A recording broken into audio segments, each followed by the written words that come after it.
guys! Kamusta kayong lahat? Papakita ko nga pala kung paano inasimbol ng kuya ko yung cultivator namin. Gamit lang po yung grass cutter. Bali, tinanggal lang yung ulo ng grass cutter, tsaka pinalit yung cultivator.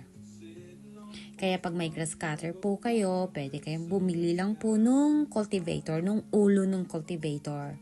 Sa online selling nga po pala namin nabili tong cultivator namin. May mga options po doon kung ano yung gusto ninyo, kung yung medyo mas malaki, mas maraming ipin, at mas maraming tubes. Kaya nasa sa inyo na po yun kung ano po yung gusto ninyo. Pasingit nga po pala ako, please hit subscribe of my YouTube channel at paki-hit na rin po yung notification bell para lagi kayong updated sa mga video ko.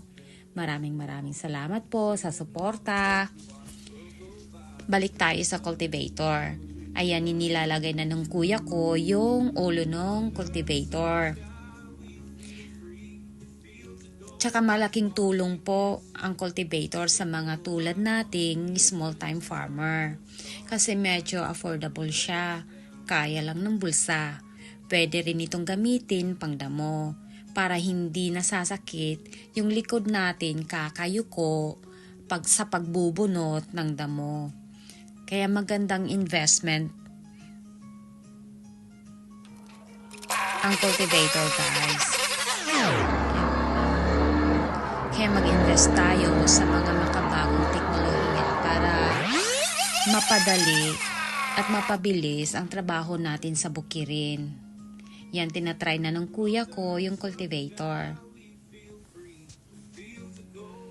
Hindi lang mapabilis ang trabaho natin, ma-maximize pa yung oras natin. Hindi yung maghapon tayong nagdadamo sa bukirin natin.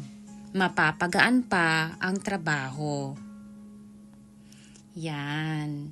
Ginagamit na ng kuya ko yung cultivator. Thanks for watching, guys. Hanggang sa muling video ko po. Kita-kits po tayo. Maraming salamat.